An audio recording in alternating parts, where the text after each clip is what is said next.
Hey everybody, Average Picker here. So this is a video response to a question I was not asked. I was watching some videos and I was watching one on Don Juan's channel. It's Don One, W-O-N-E, if you're looking for it. And yeah, he's got this great little channel. Shout out to you, Don. Last month he did a whole series of going through and showing how he makes picks and things like that. Definitely seems like he knows what he's doing.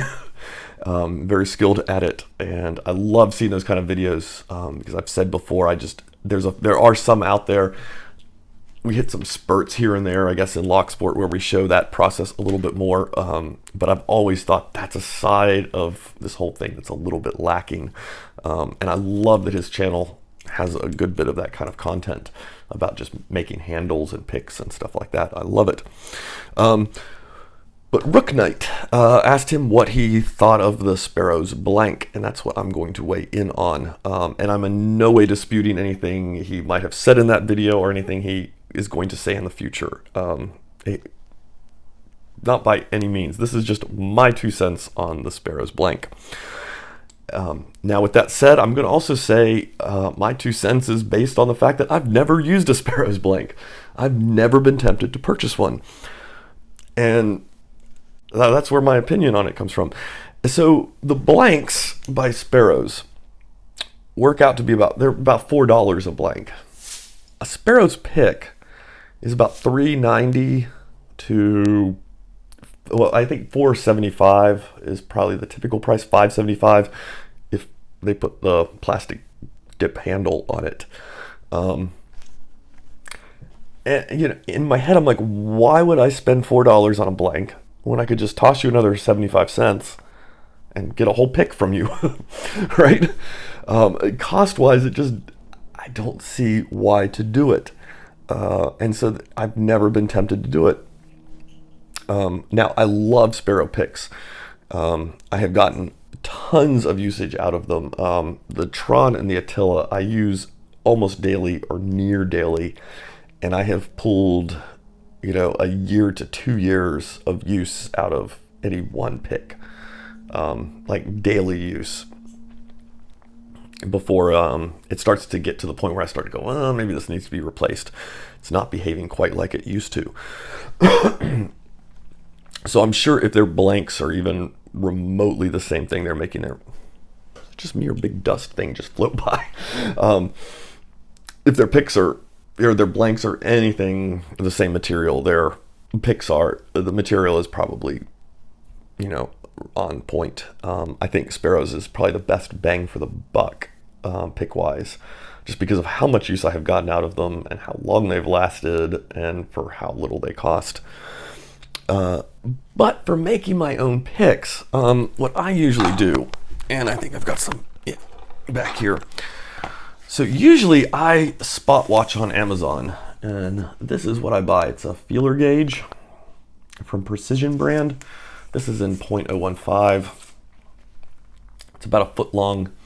You can get a 12 pack of them. And I will say the price on these is weird. It seems to spike up and down. So when I get antsy and start to feel like I'm running low or I want to make a pick, I start spot watching the price on Amazon. And when it dips to a certain point, and it's been a minute since I've ordered that. I can't tell you what I paid for it. I wish I could.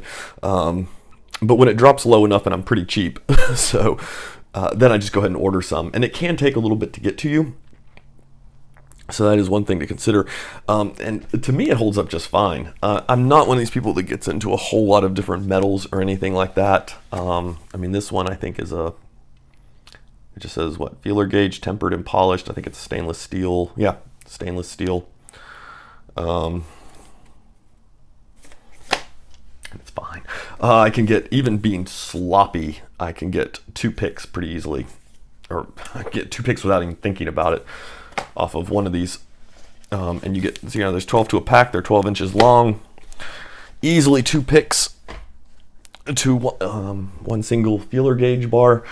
So, you've got 24 picks right there.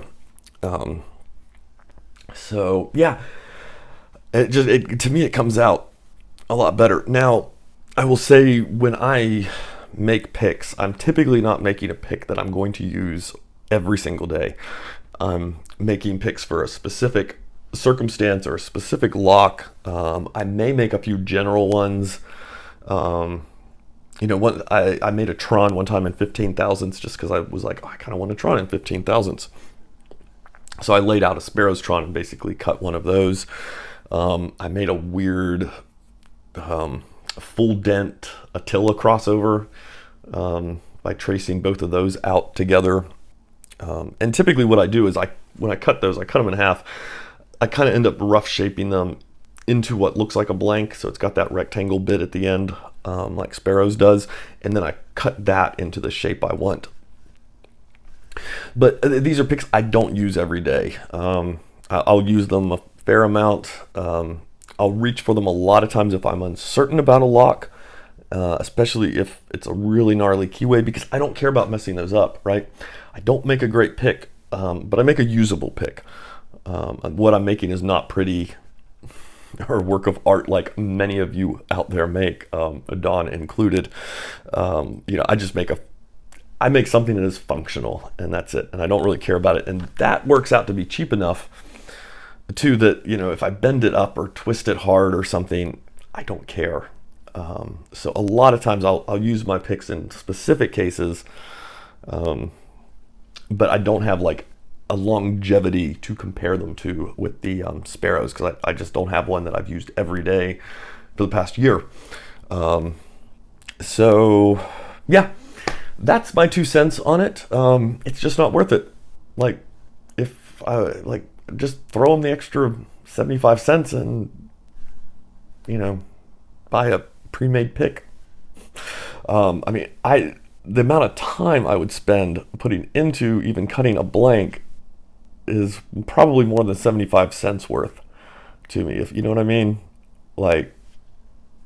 In a way time is free, but in a way time is money. If I'm going to sit down and make a pick, I would just rather put the time into it and make it cheaper than sit there and risk messing up $4 piece of blank, especially for where I'm going to use it and not be using it every single day and things like that, or on a specific lock. So yeah, that's just a little weigh in on my opinion. I would love to hear other people's opinions on them. The Sparrow blanks, even the Peterson blanks, it's been one of those spots that has bugged the crap out of me, because I look at it and I'm like, does Southport offer a blank? I can't remember. I feel like I've seen, maybe not. But yeah, I'd love to hear your guys' opinion. Either, leave a comment on what you think of these blanks, or do a video about what you think of the blanks, or, a comparison and contrast of the blank versus other things. I think just the more videos like that, the better. So there we go. This video actually ran a little bit longer than I intended it to. Sorry about that. My 2 cents on something I've never used. So, all right, everybody, have a good one.